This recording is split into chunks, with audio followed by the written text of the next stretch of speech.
Local 4 News starts now with a breaking news alert. Inside the indictment, federal prosecutors unseal the 49-page legal document spelling out each criminal charge against former President Donald Trump. Thanks for joining us. I'm Karen Drew in for Devin Skillian tonight. The 37-count indictment gives us the clearest picture yet of the files that Trump took with him when leaving the White House. Those documents allegedly included information about United States nuclear programs, potential vulnerabilities of the United States and its allies to military attack, and plans for possible retaliation in response to a foreign attack. Alice Barr working this story on Capitol Hill for us with more on the twice indicted former president and the 7 federal crimes he's accused of committing. Good evening. Former President Trump is fiercely denying any wrongdoing, insisting he's being unfairly targeted. But the special counsel running the investigation said today we have one set of laws in this country that apply evenly to everyone. Well, the American dream. Uncharted territory today for former President Donald Trump, the United States legal system, and the American public watching the first felony indictment against a former U.S. president unfold.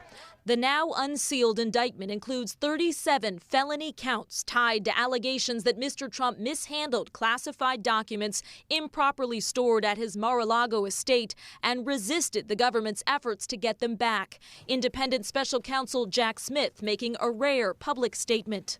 Our laws that protect national defense information are critical to the safety and security of the United States, and they must be enforced.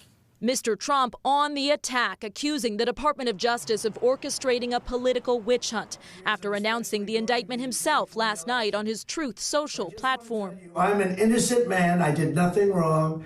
And we will fight this out just like we've been fighting for 7 years. The charges include a violation of the Espionage Act related to mishandling sensitive national defense information, as well as conspiracy to obstruct and making false statements. The indictment alleges that on 2 occasions in 2021, Mr. Trump shared classified material with people without security clearances, including one document described as a plan of attack and another classified map related to a military operation. A Trump aide, Walt Nauta, is also under indictment. He's come under scrutiny for allegations he moved boxes of documents at Mar-a-Lago after a subpoena was issued to get them back.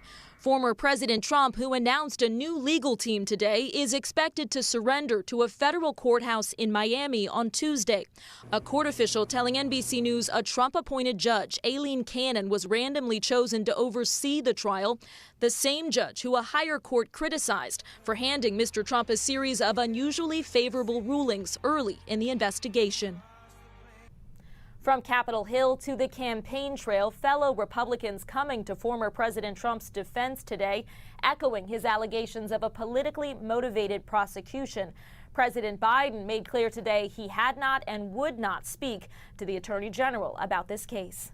In Washington, Alice Barr, Local 4. Hey, thank you, Alice. And the Justice Department says documents were found in multiple places at Mar-a-Lago, including in one of the bathrooms.